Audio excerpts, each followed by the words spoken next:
Bienvenidos, buenas tardes. Mi nombre es Daniela Boneto. Desde CAPTE estamos iniciando un nuevo ciclo de entrevistas a los grandes referentes del mercado y en esta oportunidad tengo el gran honor de hacerle una entrevista al señor Norberto Boneto, que es mi papá. Hola papi, ¿cómo estás? Bien, buenas tardes o casi buenas noches. Dígame. Bueno, queremos que nos cuentes todo, así que prepárate para hablar, pa, ¿eh? Bueno, primero y principal, mi agradecimiento a todas las fans que me van a ver y también mis colegas sonidistas no piensen que le voy a dar todo mi jeite de que usé cuando hacía sonido. En otra oportunidad se la daré.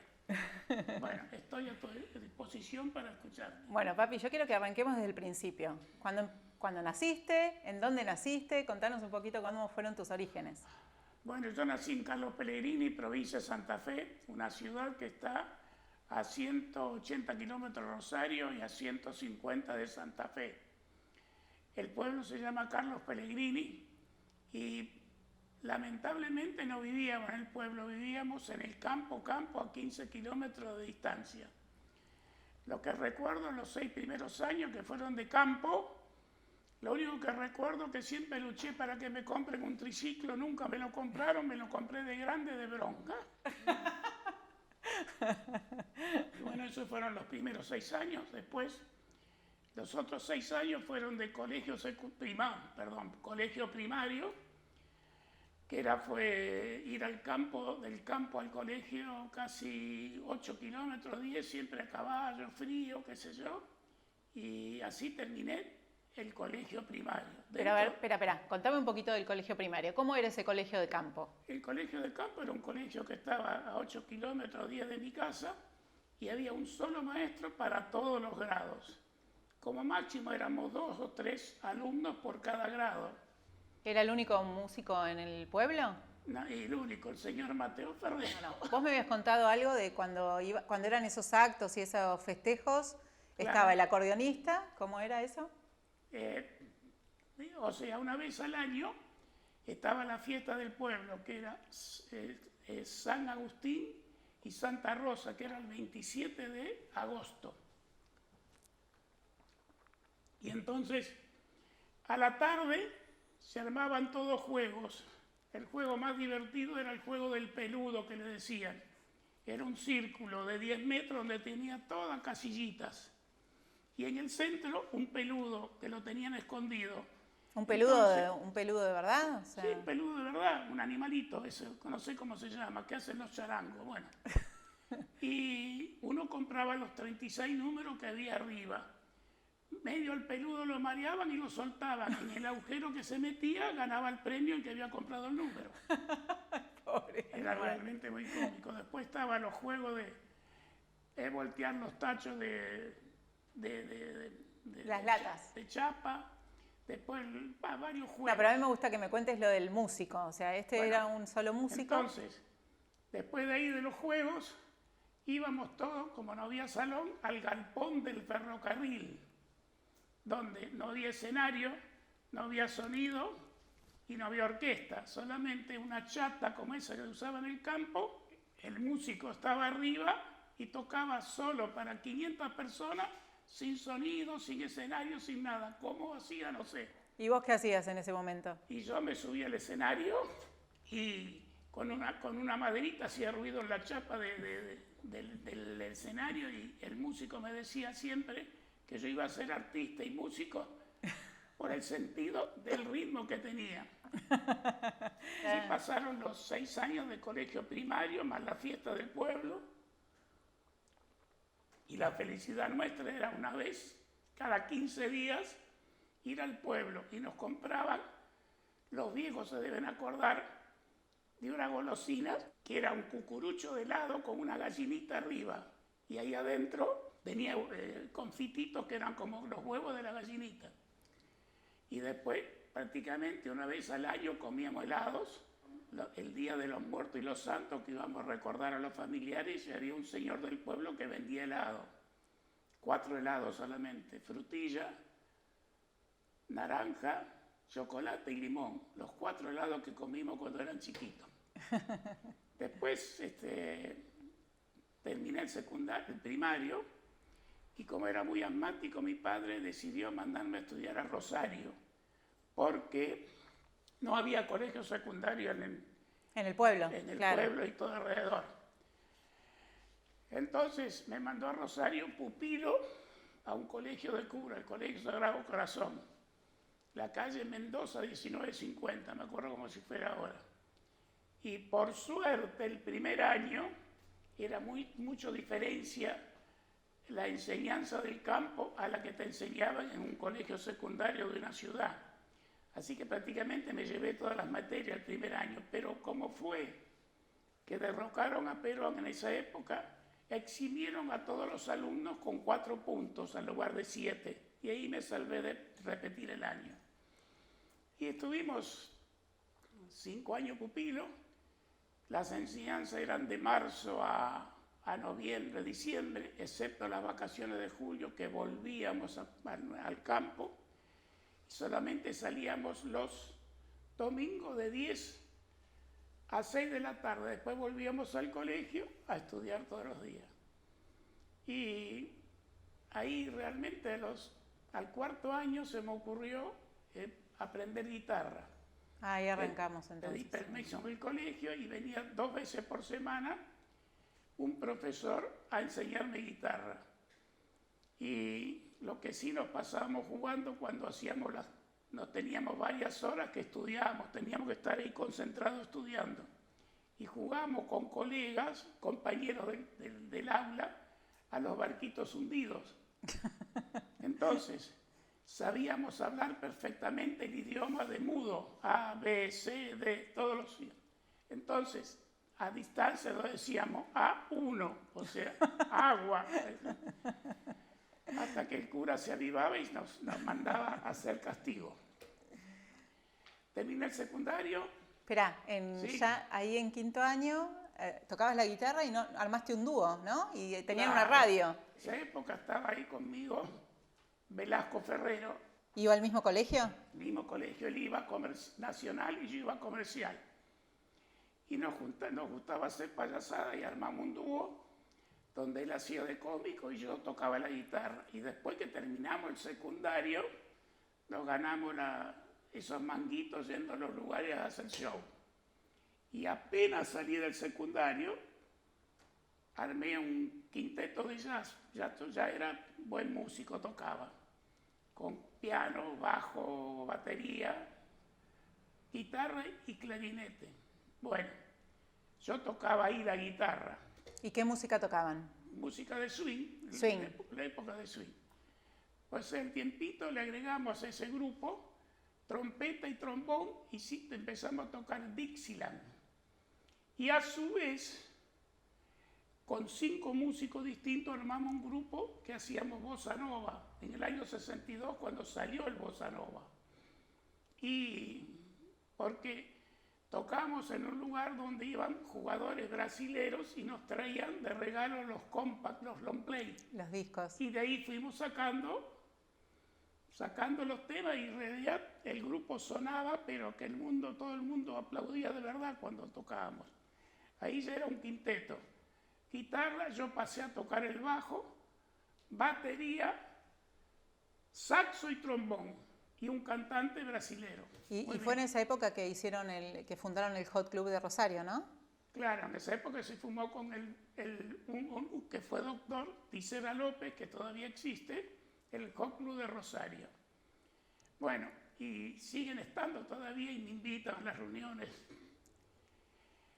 Bueno, no sé por qué, estando en no sé qué año, 61, 62, por ahí, nos sale la oportunidad de ir a tocar a Villa María.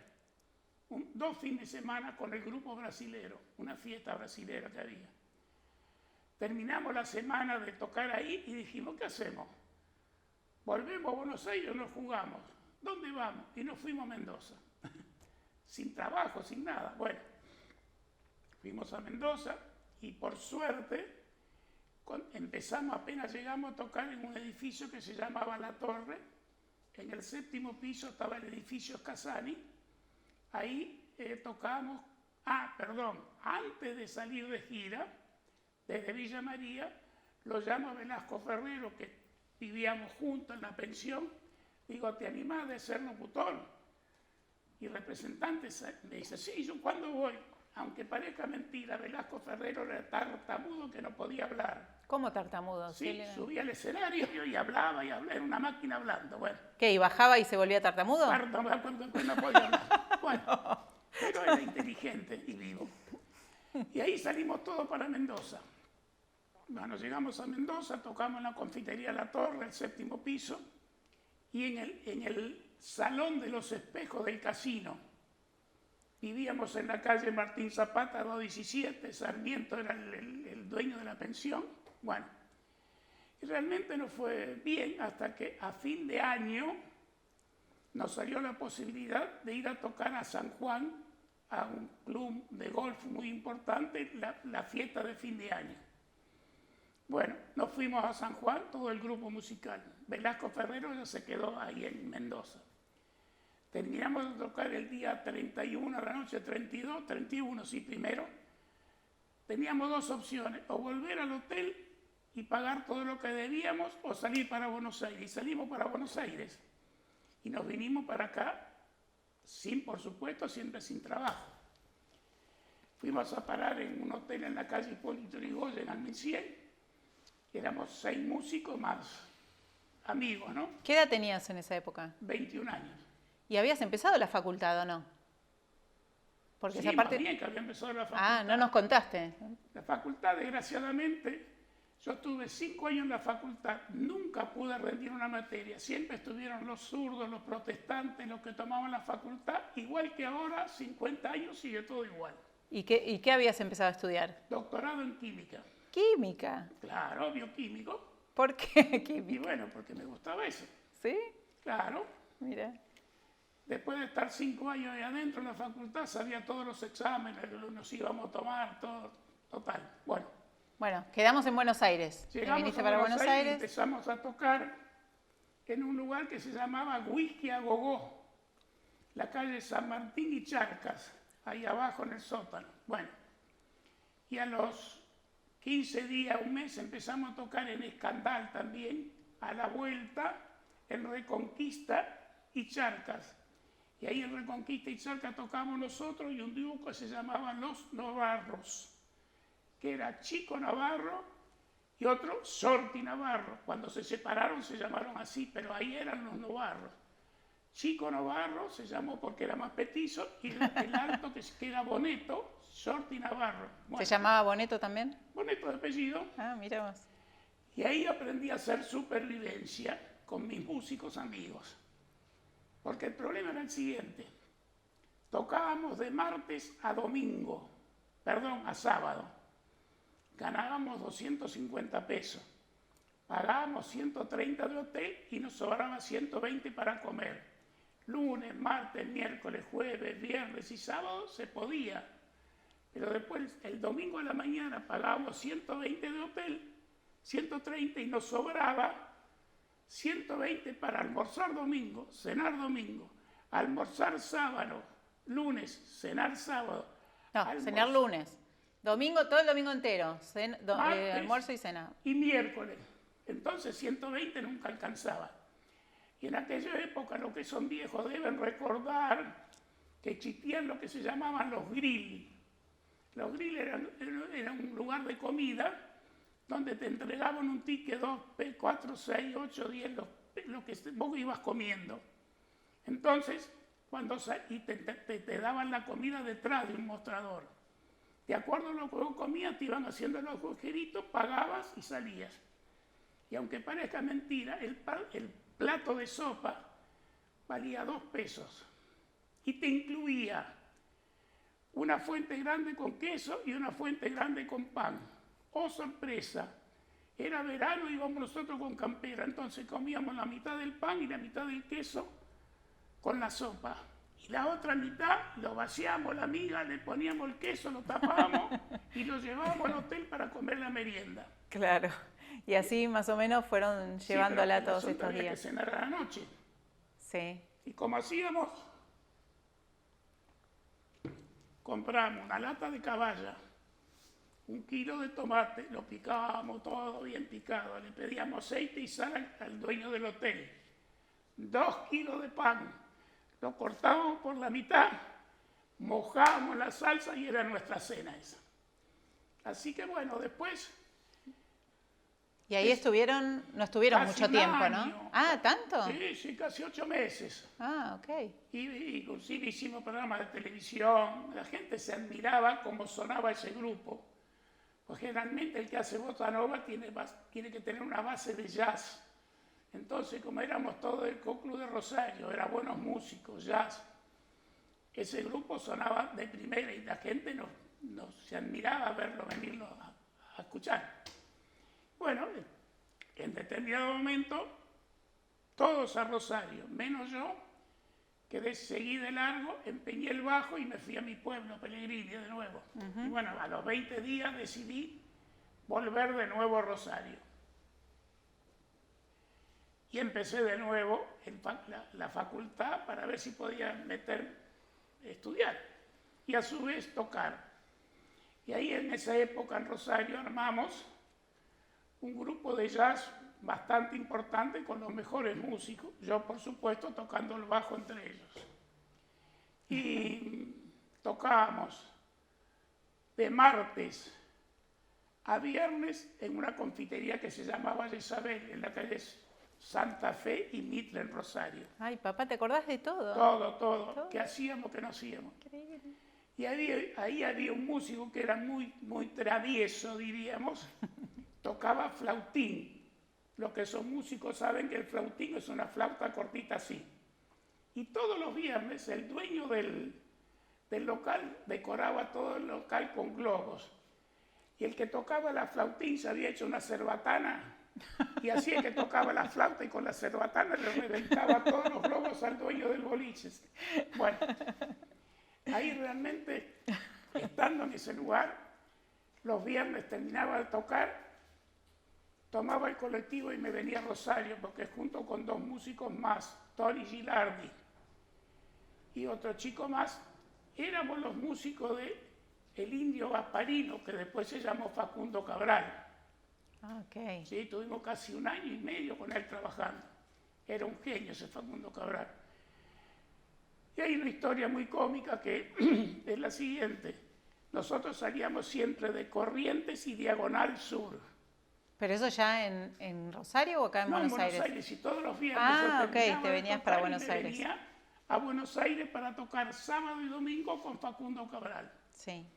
Que después se llamó, el Indio Gasparino, que después se llamó Facundo Cabral. Bueno, un día salimos a las 5 de la tarde ahí de Diagonal y Corrientes. Acuérdense, los viejos, que ahí estaba Braulio, algo así, el que vendía el traje con 2 pantalones. Claro, es así. Bueno, fuimos a tocar a Venado Tuerto. Llegamos a Venado Tuerto, bajamos todas las cosas y, oh sorpresa, no estaba el equipo de bajo. Digo, no puede ser. Y realmente nos olvidamos de cargarlo. A todo esto eran ya las 10 de la noche. Llamé a mi suegro que vivía en Paraná y Corrientes. ¿Y qué pasó? Dije, haceme un favor, jugate, andá hasta Corrientes y Diagonal a ver. Y después de 5 horas fue mi suegro y estaba todo el equipo paradito ahí, nadie se lo había llevado. Igual que ahora, ¿no? Realmente, si te llegas a olvidar algo. Insólito. Y bueno, después de Facundo Cabral, en el 66, ya me cansé de andar y volver. Fueron 8 años de no parar, Rosario, gira, colegio, facultad, dije basta. Ya de ahí en más de bajista siempre, ¿no? Siempre guitarra nomás. Bajista, la chancha, el bajista. ¿Y quiénes eran tus compañeros del quinteto ese que eran tan buenos? Teníamos un octeto de jazz muy importante, donde el pianista un día vino a ensayar, que se llamaba Gustavo Beitelman. Dijo, chicos, dejo de tocar. ¿Por qué? Porque me voy a Francia a tocar con Piazzolla. Así que yo era el bajista de ellos, tengo que haber sido buen músico. Después, en el 66, después hay muchos pormenores en el medio, pero bueno, no importa. decidí, me casé y me fui a vivir al campo con mis padres, que ya vivían en el pueblo. Ya era distinto otra cosa. Se habían mudado del campo al pueblo. Ya claro. vivían en el pueblo y todo. Bueno, Y te casaste y te fuiste a vivir a la casa de ellos. a la casa de mis padres. Ok. Muy bien. Desgraciadamente, a los año y medio, 2, mi padre era muy diabético, falleció. Y realmente tenían campo, yo no sé cómo han hecho esos tanos, vinieron de Italia sin nada y terminaron teniendo campo, ganado, maquinaria, plata, de todo. Ustedes tenían un campo de frutales, ¿no? ¿También? Teníamos un campo general. Lo que pasa es que en aquella época no había delivery, no había Adidas, no había jogging. No había heladera tampoco, ¿no? Sí, yo disfruté de todo. ¿Sí? Primero la heladera Querosén, que era marca Siam. Después la radio, que teníamos el dínamo arriba en el motor cargando la batería para la radio. Disfruté de la heladera. No había heladera, entonces las bebidas se enfriaban con un canasto en el aljibe. El aljibe era un lugar donde guardaban toda el agua que caía cuando llovía y esa agua quedaba de primera por meses, no se echaba a perder. Así que disfruté de la heladera, de la radio, del televisor, del auto. Del descubrimiento, digamos, claro, de los inicios de cada uno. De viajar por primera vez a Rosario en tren. ¿Saben lo que fue eso, mamita querida? Bueno, y escuchame una cosa, ¿y hacían también en el campo, fabricaban, ¿no? Fabricaban el queso, todo. La crema. Lo que yo siempre sufro es que no volví a comer frutales como comía en aquella época con mis padres. Porque mi padre todas las mañanas me mandaba a buscar las frutas, a recolectar las frutas, pero tenía que juntar las frutas que estaban en el piso, que se habían caído. Claro. Porque si estaban en la planta, decía que no estaban maduras. Claro. Y también tenía 1 hectárea de lo que sea la quinta. Después de juntar todas las frutas, mi madre me mandaba a cortar la verdura que íbamos a comer al mediodía y a la noche. Y era sagrado la sopa, las verduras y el plato caliente. Siempre. Bueno, entonces, cuando falleció tu papá, decidiste irte del pueblo. Sí, se vendió, o sea, le dejé todo a mis hermanas, vendimos todo y quedó mi madre sola y yo me vine a Buenos Aires. Pero, espera, porque yo sé una historia. Vos, antes de venirte a Buenos Aires, viniste vos para alquilar un departamento, ¿no? Claro. Bueno, alquilé un departamento porque los familiares de mi esposa eran todos de Buenos Aires y quería tenerla cerca de ella. Muy bien. Entonces, en la calle Quintino, 1144, casi San Juan, alquilo una casa, esa de pasillo, pero era el primero, que había que hacerle ciertas cosas. Muy bien. Entonces, toda la plata que me sobró del campo se le di a un señor X, que era albañil, que me arregle todo. Porque yo al mes venía con mi familia para vivir. No era que no me arregló todo, me robó los pisos y los sanitarios. ¿Cómo se componía tu familia en ese momento? Yo, mi esposa y mis 2 hijas, o sea, Andrea y vos. Ok. Todavía no había nacido Fernando, mi hijo. Sí. ¿Estamos bien? Ok. Yo recuerdo que pedía, no sé a quién, pues no recuerdo tanto, 100 pesos prestados. Con 100 pesos tenía la opción de un colectivo para ir al centro, 25 pesos, un colectivo para volver, 25 pesos, y me sobraban 50 pesos para tomar un café con leche. Y eso era todo lo que podía hacer. Y siempre iba al sindicato de músicos, porque, insisto, yo vine a Buenos Aires para, supuestamente, iniciarme como músico de nuevo.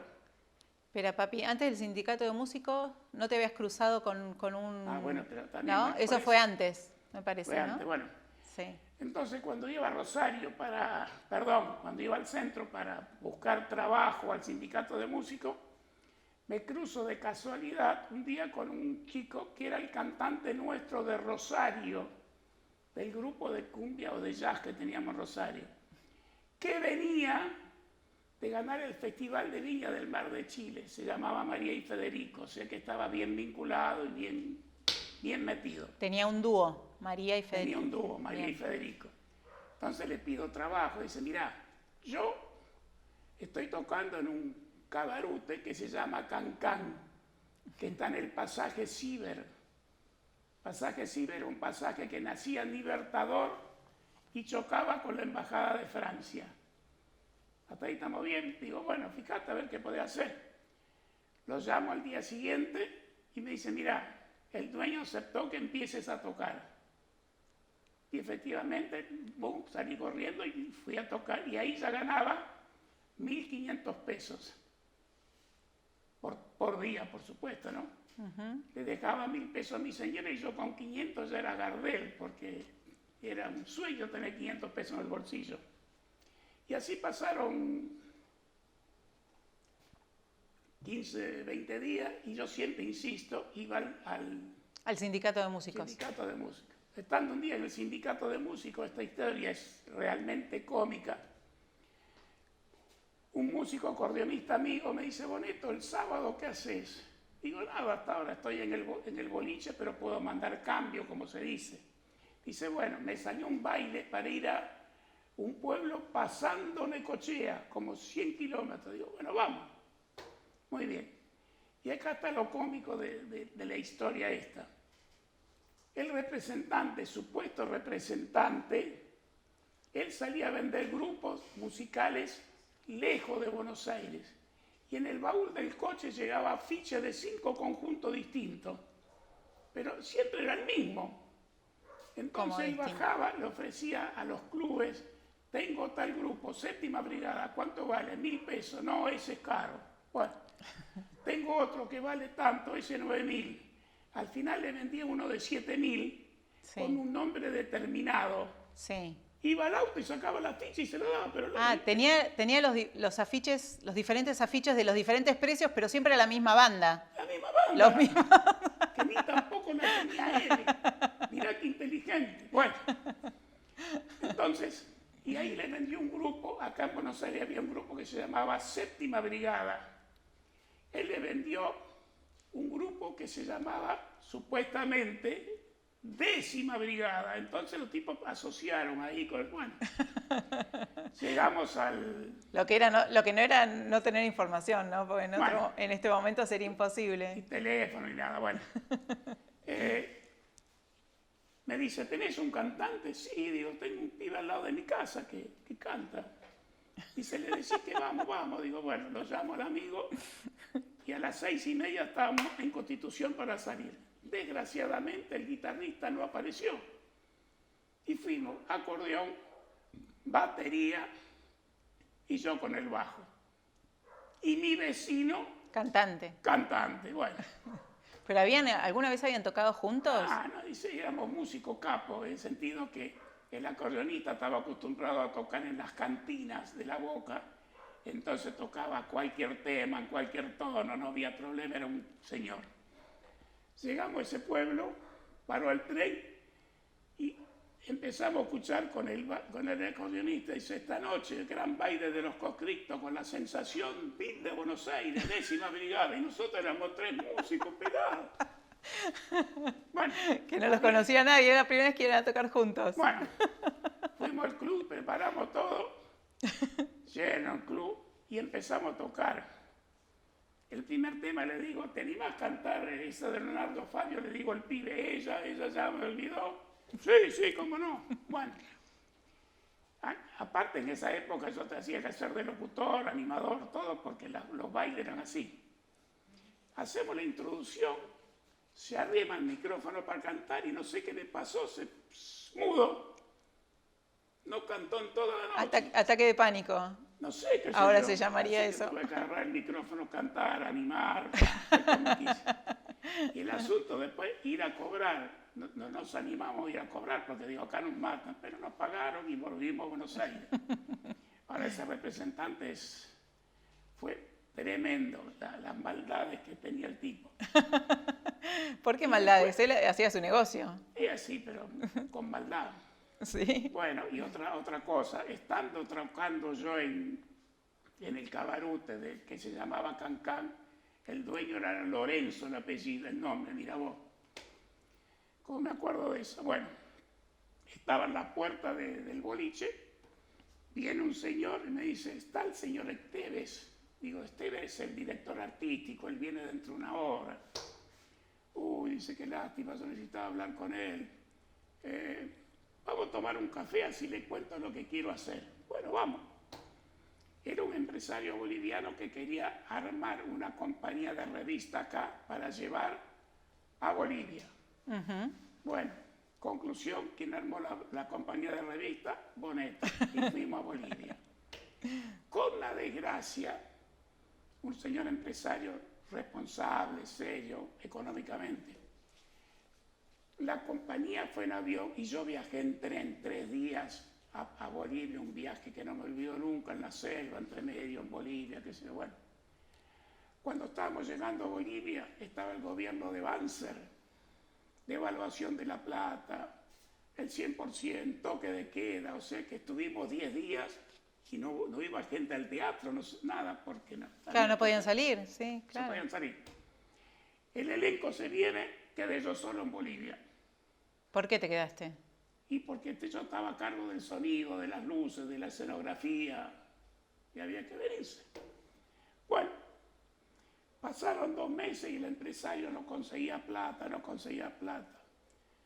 Y, mira, él dice amigo del dueño del boliche que se llamaba Gary Ansay. Mira, me acuerdo de eso, de Gary Ansay. Y el empresario vivía en la calle Martín Zapata 217, en Bolivia, en La Paz. Muy bien. Y por suerte, había un argentino que tenía un restaurante. Ajá. Entonces, al mediodía, iba al salario y el tipo sabía mi hambre y me daba de comer. Al mediodía, porque a las 6 cerraba. Había un argentino que estaba allá en Bolivia, que era un personaje, cantaba folclore, se disfrazaba de gauchos, zapateaba con el malambo, claro, malambo, con las boleadoras, era un artista. Y un día me dice, yo no tenía mucha amistad, pero, hola, ¿qué tal? Bueno, me dice un día, ¿qué haces acá vos todavía? Digo, no me puedo ir porque no tengo un mango. ¿En serio? Esperá. A todo esto, en Buenos Aires estaba mamá con nosotras dos, claro. ¿no?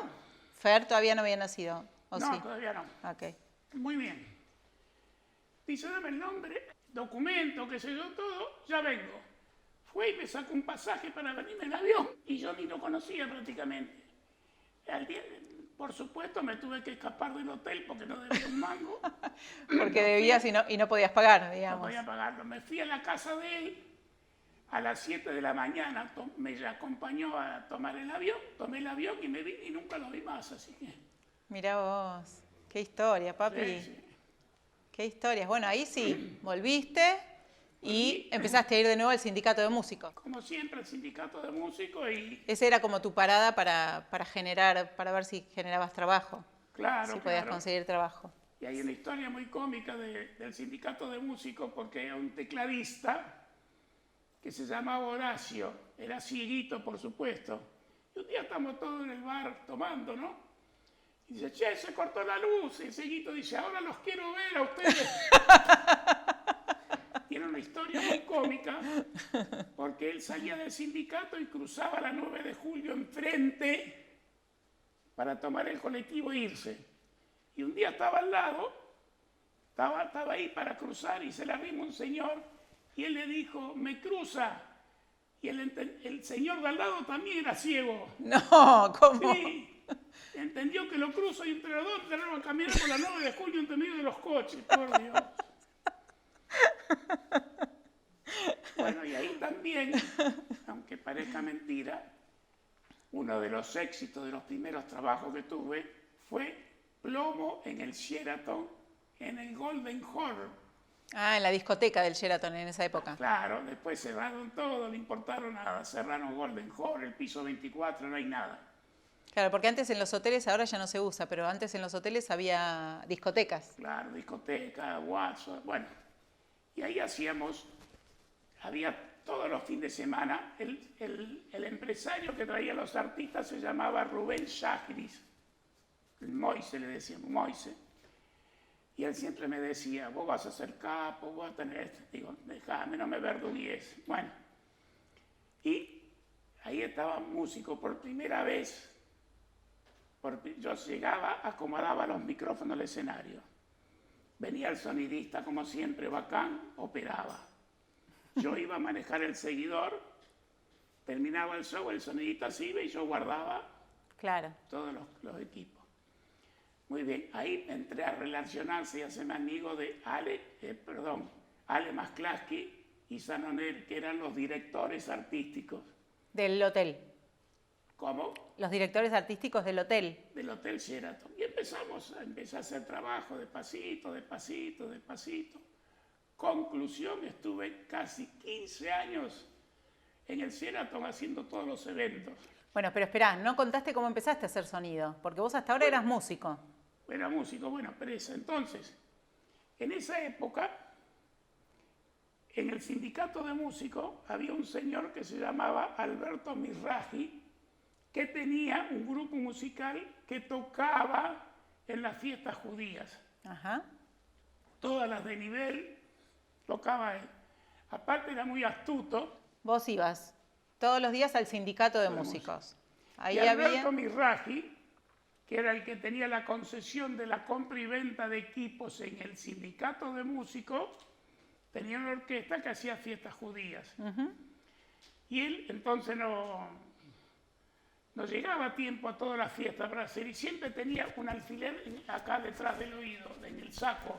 Sí. Entonces se pinchaba, se manchaba todo con sangre y decía, mirá, choqué con el auto. Bueno, para justificar que había llegado tarde. No había llegado tarde. Él.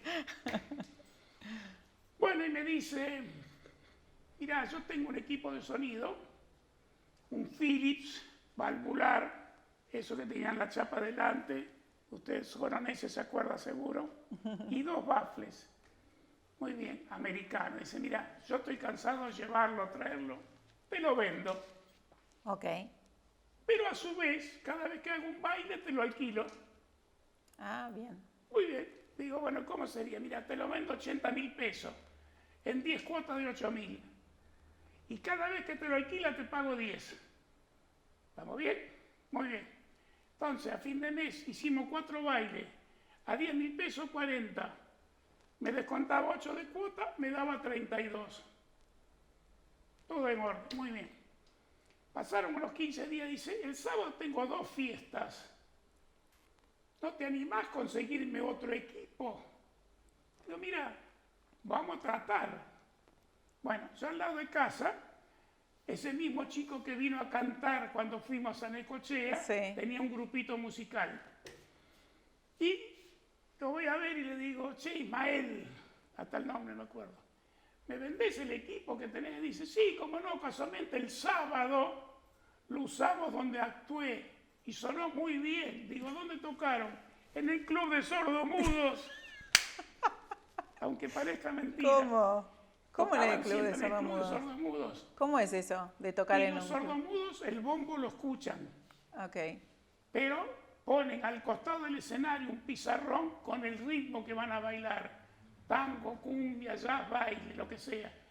Y del otro lado hay una pareja que baila. Ah, como referencia. Claro, de referencia. De referencia. Entonces ellos miran, el bombo lo escuchan y bailan. Pero tocaban mis amigos en el Club de Sordomudos. Insólito. Me morí de risa ese día, imposible. Bueno, efectivamente, ya tenía 2 equipos. ¿Le compraste ese equipo a él también? Bueno, pasaron un mes o 2, no me preguntes, los 2 los pagué en 10 cuotas de 8.000 pesos. Los vendo en 600.000 pesos los 4 equipos, ¿no? Milagro, eso no sé, no me preguntes. Me junto con esa plata y yo cuando estaba en Rosario, había en Rosario un técnico que era un genio, que se llamaba Pascual, y fabricaba los equipos Pascualus. A pedido lo que vos le pidas. Y hasta esa época, estamos hablando de equipos estándar, ¿no es cierto? Si vos a lo mejor lo pedías, te hacían algo especial. Pero estaban los equipos Robertone, que era un cabezal y 2 baflecitos de 4 parlantes de 8, y otro equipo que se llamaba Tronline. que era un cabezal con 2 columnas, con 5 parlantes de 10, que estaban todos en serie y salían el equipo a cantar. Bueno, le digo, Pascual, te tenés que lucir, hacemos un equipo con toda esta plata. Y en realidad hizo un invento que fue el siguiente: 2 columnas con pie, con 6 parlantes de 12 cada uno. O sea, de 12 los Lea 12-22, que eran los únicos que había. Los 2 bafles con los pies. Un carrito, porque no había rack, ni ámbil, ni nada. Un carrito de chapa con 2 potencias, una para cada bafle, y un mezclador de 6 canales. Era impresionante. Y la gente, cuando veía eso, se paraba, miraba, como diciendo, acá están los Rolling Stones. Porque en realidad era impresionante como sonaba. Ahora sería una basura. Claro, respecto de todo lo que había en el mercado. Todo lo que había en plaza. Sí. Y esas cosas de la vida, no sé quién, cómo y cuándo, un día lo escuchó Gustavo Yankelevich, que era representante y stage manager de un grupo que se llamaba Conmoción, que ahí tocaba de baterista el Toro Martínez.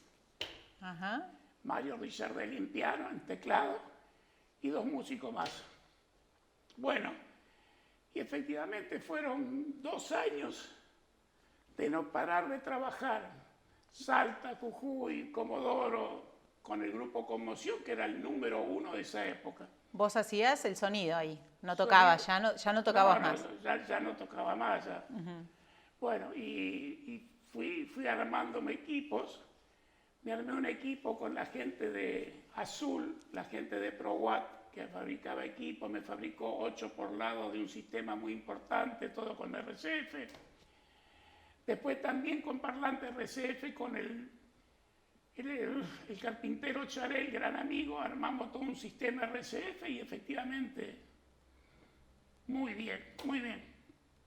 Pasó el tiempo y uno realmente a veces hace cosas que no tiene que hacer. A ver. Y quise jugar a ser de importador. Y tomé la representación de Xure, Tama y Ibáñez para todo Sudamérica. Fue en el año 80, con la ley 1050, que era un sistema de indexación.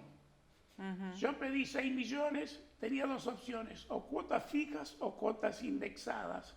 Sí. Todos me decían, agarrar las cuotas fijas, agarrar las cuotas fijas. Claro, lo que pasa es que la cuota fija era el doble de la indexada, ¿no? O sea, si una era 30, la otra era 60. Y la otra era 60. Sí. Yo opté por la cuota indexada. Conclusión, a los 6 meses la cuota de 30, sí, si optaba fija era 60 la cuota. Sí. De 30 la cuota estaba en 480. Ah, la miércoles. Y de 6 millones debía 32. O sea, perdí todo fuera. A otra cosa. Bueno, tal es así que yo me fui a vivir a una pensión y ustedes se fueron a casa de unos amigos. Sí, me acuerdo. En el sí. año Sin nada, 80. empezamos de nuevo. Sí. Después de ser prácticamente número uno, pero bien. Y gracias a un amigo me consiguió alquilar un local en Balbastro 672. Muy bien. En Parque Chacabuco. En Parque Chacabuco. Sí, Parque Chacabuco. Que es donde hoy todavía tenemos la oficina. Ajá. Y estaba yo y Horacio Monzón, un amigo que era músico del conjunto Sociedad Anónimo, que me venía a ayudar. Porque lo único que me quedó, una camioneta F100 toda vieja que no tenía ni caja. Tenía los 2 tensores de la cosa, poníamos los bafles boca abajo, lo atábamos con soga y salíamos a trabajar. Muy bien, y ahí, en esa época, vino un cantante, Franco Simone, italiano, sí, claro, capo, y lo trajo García, un empresario que era muy amigo mío. Y Franco Simone no quiso llevarse el equipo, no era que no quiso, no le convenía pagar y exceso de equipaje y volver.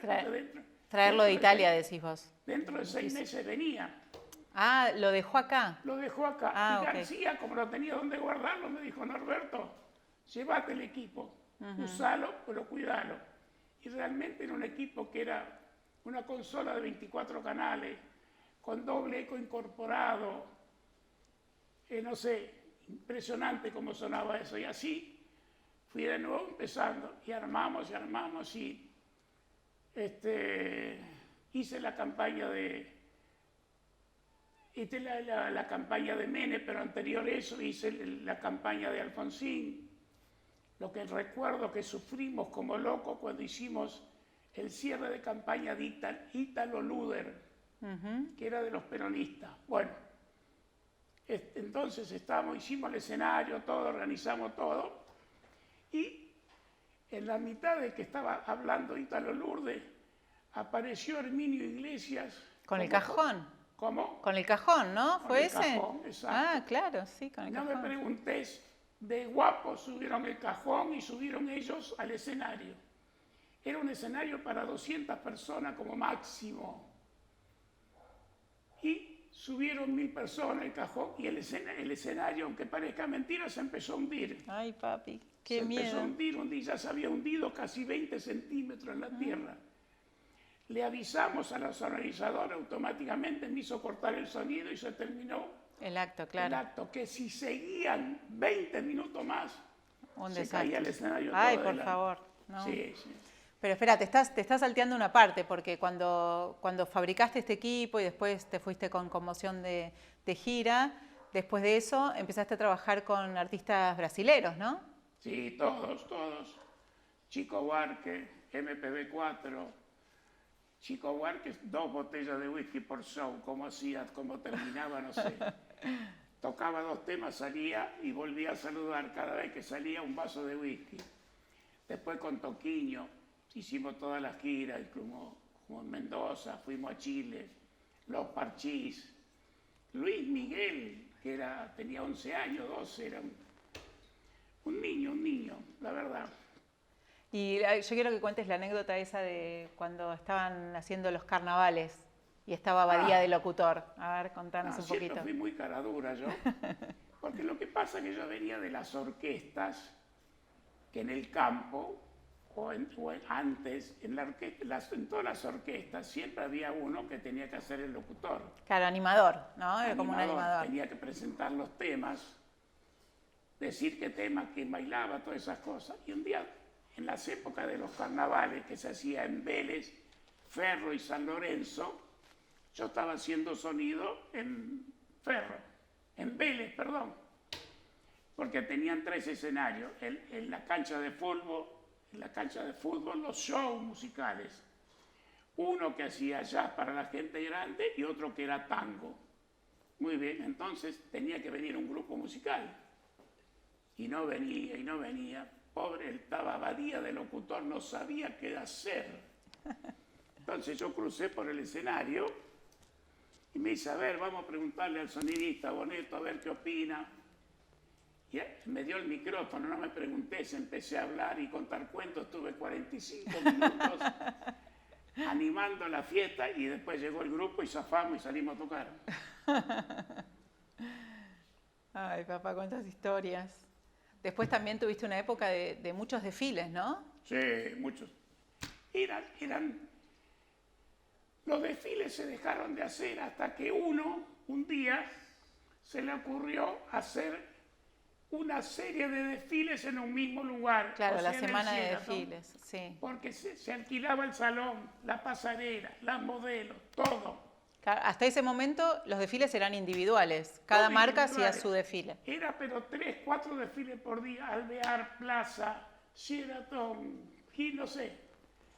Y me acuerdo que la iluminación, aunque parezca mentira, la hacía con la lámpara cebolla, esa que es un tronquito con la bocha de cebolla así. Y clavábamos en un pedazo de madera 2 cebollas así, una por una. Y lo íbamos clavando en la pasarela de piso. En la pasarela cada metro. Y eso todas las luces que había. Porque en realidad, ¿cómo empezaste con luces vos? ¿Vos te acordás de esa parte? Me pidieron, no recuerdo.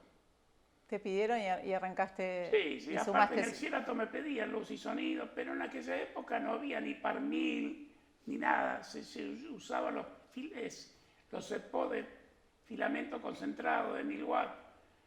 Así que hoy iba a hacer una fiesta, era tacho de luz y tacho de luces hasta que Después sí, aparecieron todas las luces que tenían que aparecer. Bueno, y la otra historia que hay mucha gente que quiere que cuentes es la de los pines. ¿Cómo fue que inventaste los pines? Cuando hay que hacer plata. No, en realidad se casaba la hija del dueño de American Express de acá con el hijo de American Express de Estados Unidos. Toda la plata junto. Se casaba en marzo. Ajá. En noviembre viene el padre de la chica, el americano. Fuimos a la sinagoga de la calle República de la India para ver dónde se iba a casar y dijo, miró el fondo del escenario, por ejemplo, y había un vitró de 10 metros por 15. Me dice, quiero ese vitró iluminado. Digo, pero para iluminar ese vitró hay que hacer una estructura de 15 metros por 25. Él tenía un secretario. Hacer estructura de 15 metros por 25, no había problema de plata.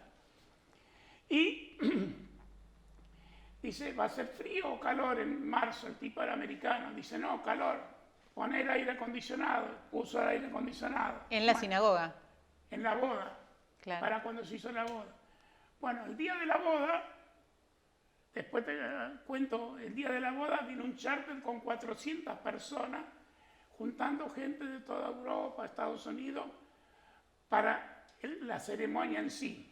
Pero ese mismo día que hicimos todos esos inventos, los juntamos en el Sheraton Hotel y armaron una mesa tal cual iba a ser el día de la fiesta. Sí.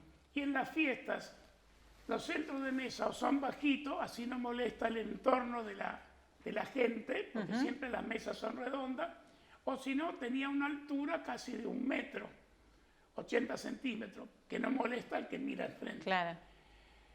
Y en la punta tenía una 2,5 de rosas. Muy bien. Entonces, bonito, ¿qué se te ocurre? Yo había llevado de distintas cosas. Se me ocurrió poner una pin desde el techo, una lámpara de 30 watts, 12 volts. Probamos el chorro de luz sin humo. Sacaron fotos y todo. Después, la misma escena, diríamos, tiramos humo. Sí. Y realmente quedaba mucho mejor sin el humo, porque se veían iluminadas las 2,5 de rosas. Pero no veías de dónde venía la luz. No se veía dónde venía la luz. Claro. Y ahí hicimos después, cuando se casó, fue en marzo, bueno, ni hablar. Pero ahí, ¿qué hicieron? ¿Las ponían individuales? Individual, o sea, hasta que ¿cómo? después... ¿El techo del Sheraton te daba para eso? ¿Cómo? El techo, la estructura del techo del Sheraton. Pin.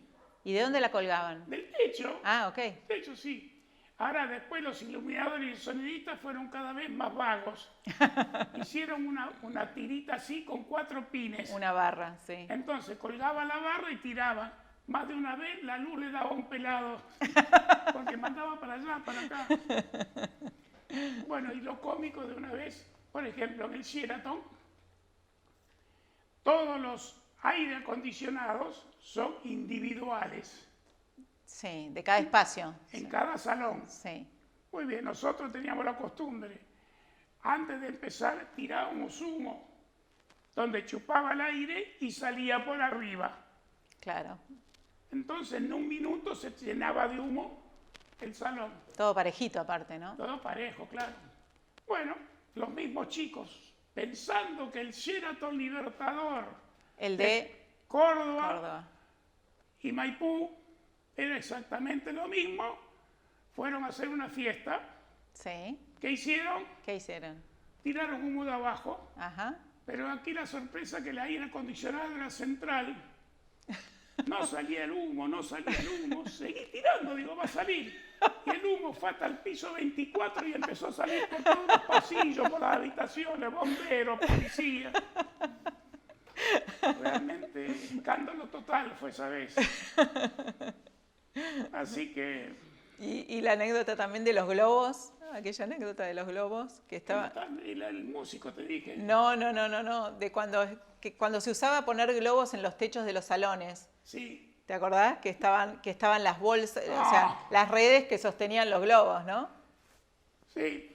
Entonces un día teníamos una fiesta muy grande en el Jeva, en la calle Libertador. Y yo voy 10 minutos antes de empezar la fiesta. Digo, che, ¿de qué es esto? Apreté el botón y se cayeron todos los globos en la fiesta. No hubo globos en la fiesta ese día. Tuvieron que empezar a esconder los globos por todos lados. ¿Qué va a hacerle? Tantas cosas, pero lo que no hay, lo que pasa, que antes era muy distinto. Ahora para ir a hacer una fiesta más o menos hace falta 3 semirremolques. Antes en una fiesta iban una camioneta F100, una Traffic, y llevaban todo y servía.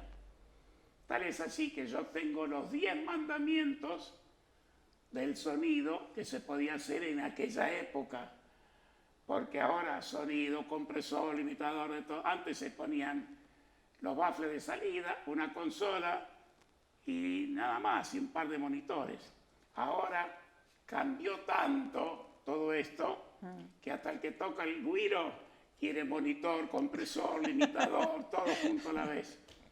Bueno, entonces, dadas las condiciones que se usaba normal el sonido, ¿no es cierto? Yo tenía los 10 mandamientos del sonido. Bien. Le exigía a todos mis empleados que después que cargaran, tenían que subir arriba del camión. Y tenían los 10 mandamientos de Bonetto. Decían, yo para hacer sonido que necesito una consola. Estaba la consola. A la consola que le conecto los racks de potencia. Estaban los racks de potencia. A los racks de potencia, ¿qué le conectaba? Los baffles. Estaban los baffles. Y así no se podían olvidar nunca nada. Después, para hacer ese trabajo, también hacía falta los pies de micrófonos y los monitores. Perfecto. Pero ahí lo principal, para poder hacer el trabajo, ¿qué hace falta? Todos los cables. Está el cajón de cable listo, así nunca te podés olvidar nada cuando vas a trabajar. Aparte, yo siempre tengo un dicho. Uno se puede equivocar, 2 no. Sí. O sea, Una de las frases célebres de el Bonetto. que prepara es un ser humano y se puede olvidar algo, pero el que va a trabajar tiene que saber qué se lleva. Bueno, mandamiento número 6.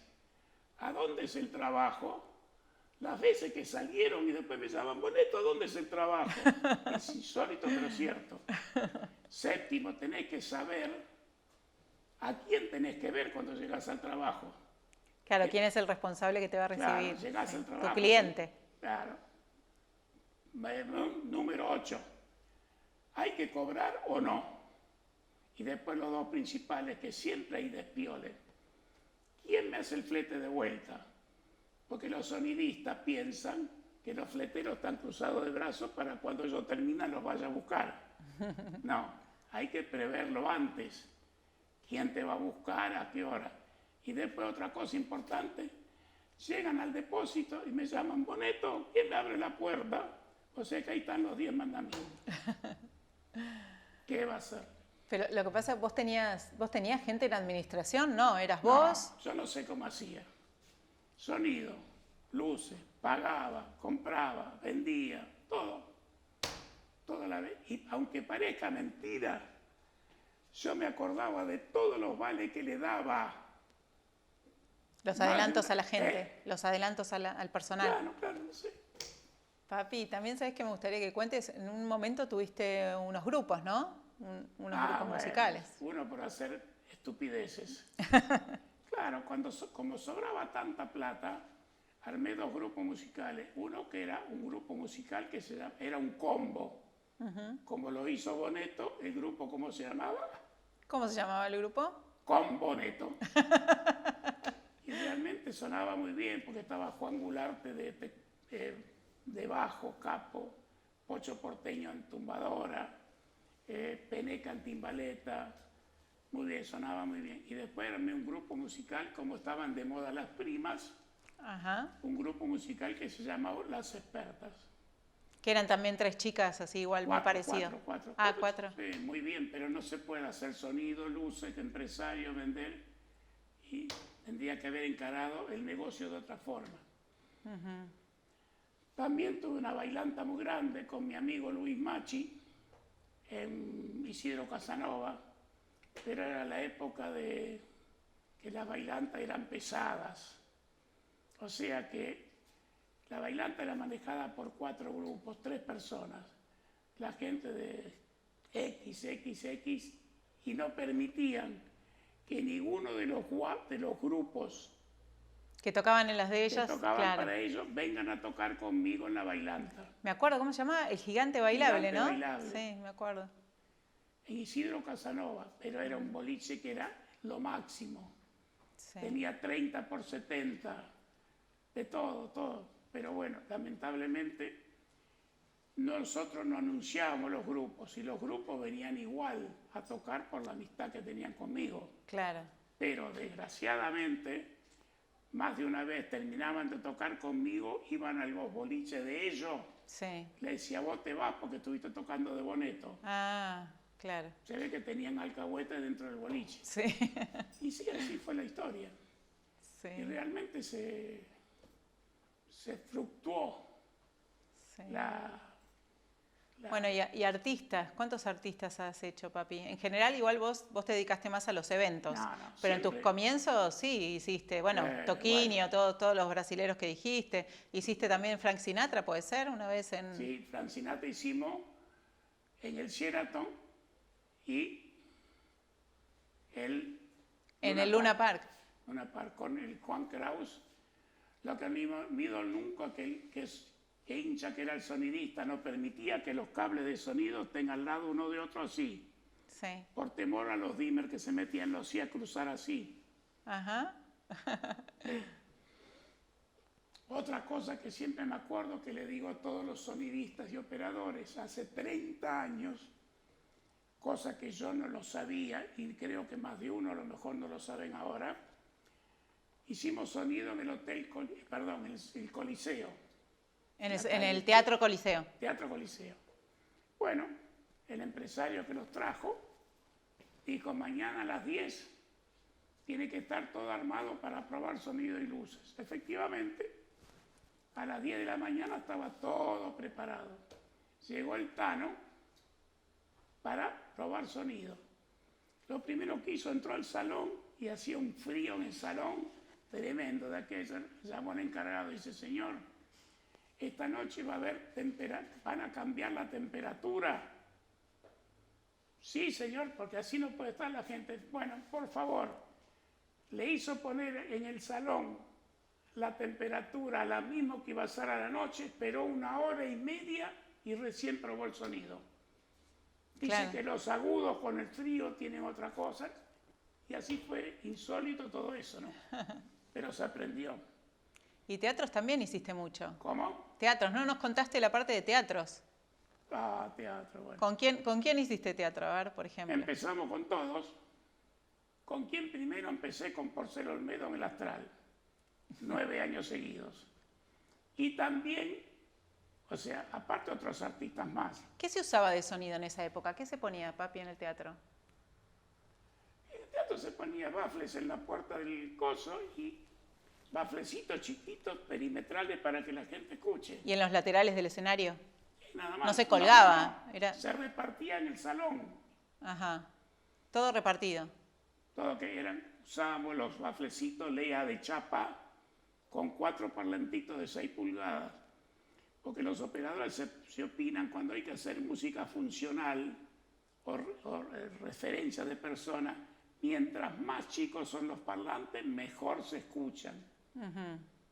Porque a poco volumen el parlante rinde. Claro. ¿Y ponían todos esos parlantitos distribuidos en el teatro? Aparte de lo del escenario, por supuesto, repartíamos el salón. Y después de crecer con papá, con Lorena Palola, no sé. Y te ibas de gira también. Hay una anécdota divertida en Mar del Plata, ¿no? Cuando te ibas los... Ah, sí, bueno, esa es cómica. Sí. Entonces, he llegado a tener 9 teatros en Mar del Plata, 9. Entonces, acá también seguía el trabajo, porque cuando esa época que ganó Alfonsín, yo tenía un amigo en común que me pasó los trabajos del presidente Alvear, Teatro San Martín, Barranca Belgrano, lo de Matadero, todo. todo el día trabajando. Bueno, y entonces, aparte de los trabajos de acá, se hacían los teatros de Mar del Plata. Entonces, de lunes a sábado se trabajaba. Domingo a la mañana, 7 horas, tomaba el tren y me iba a Mar del Plata para cobrar. Ajá. En los teatros, porque yo tenía a mi gente que trabajaba, siempre estaba en contacto, todo eso. Bueno, entonces salgo de acá a las 7 de la mañana, llego a Mar del Plata a la 1 de la tarde, voy antes de ir al hotel, donde yo como algo y me voy al hotel a dormir.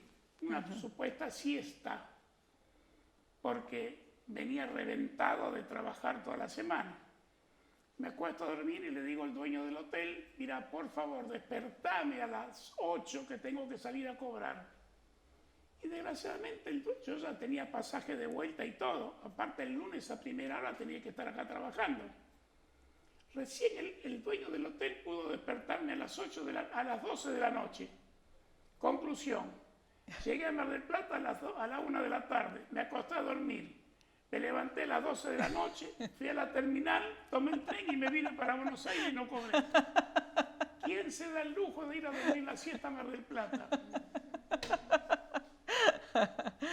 Ay, papá. Otra cosa insólita, cuando estaba con conmoción, un día fuimos a tocar a una ciudad pasando Bahía Blanca. Bueno, terminamos el show el sábado, el domingo, no recuerdo. El plomo quedó con los equipos porque venía en tren y los 4 músicos y yo subimos a un micro porque teníamos que hacer 100 kilómetros para que nos deje en un cruce de ruta. Para ahí tomar el micro para Buenos Aires. Los músicos se quedaron adelante y yo me fui atrás. Bueno, llegamos al cruce de ruta, el chofer dice, señores, músicos, abajo. Los tipos medio dormidos se bajaron y se olvidaron que yo estaba atrás. ¿Y? Bueno, el micro siguió. De repente salió el sol y me empezó a dar sol y yo me desperté. Le digo al chofer, perdón señor, me fui adelante a hablar con el chofer. Le digo, no había músicos acá, sí, pero se bajaron en el cruce. Ya había pasado más de 2 horas y media. Así que me dejó en la ruta. Tuve que hacer dedo hasta de nuevo el cruce de ruta y ellos me estaban esperando ahí para volverse todos juntos. Qué increíble. Bueno, papi, y estos últimos tiempos estuviste escribiendo frases, ¿no? Frases célebres. ¿Cómo? Frases célebres. Sí. Las tengo ¿Querés escritas. No sé compartirlas? Yo siempre digo que hay, por ejemplo, ante una pregunta, una respuesta. Vos le preguntás a alguien y te contesta con una pregunta, no. Ante una pregunta, una respuesta. Otro más. El que más famoso es que están todos los boliches que yo voy. Admito que mi entorno no me entiende. Efectivamente, nunca entiende. ¿Esa frase está en boliches? Sí, varios boliches amigos que yo voy. Que la imprimen y la ponen ahí de referencia. La Una vez yo le dije, papá, tenemos que hacer tarjetas nuevas de la empresa. Y me dijo, no. Yo me voy a hacer mi propia tarjeta. Entonces yo dije, bueno, ok. Y ahí les va a contar la tarjeta que se hizo. Una tarjeta que dice, Norberto Gabriel Boneto, nuevas formas de vivir. Claro, me dice, ahí está. Consulte. Yo le doy a la gente amiga y cuando quiere tener algún problema me llama y yo le doy consejos. Yo estoy escribiendo mi libro y mi libro dice así, corría el año 41, mi desesperación era salir del vientre de mi madre para conocer la jungla en que iba a vivir, porque este mundo es una jungla, el más grande se come el más chico. Pasaron 80 años y sigo sin conocer la jungla, algún día lo conoceré. ¿Y cómo se va a llamar el libro? El libro se va a llamar así, Del campo a la ciudad. La portada, yo saliendo de mi pueblo en Sulqui, donde dice a Buenos Aires 500 kilómetros. Y la contratapa de espalda al obelisco vestido de smoking, que ya triunfé. Gracias, papi. Gracias por este regalo. Bueno, llegamos al final de la charla. Les queremos agradecer muchísimo que hayan estado escuchando. Quiero agradecerle a mi papá, mi orgullo, al que amo. Todas estas anécdotas, tanto para decir, tanto para contar, y todo lo que faltó, que bueno, claramente no podemos meterlo en 1 hora y pico. Así que bueno, espero que les haya gustado, espero que haya sido lo que esperaban. Los convocamos para la próxima entrevista, que va a ser muy, muy interesante, con Juan Quaranta, que es un amigo, un colega y un amigo, también un capo de este rubro. Así que bueno, los esperamos en la próxima. Muchas gracias por haber participado.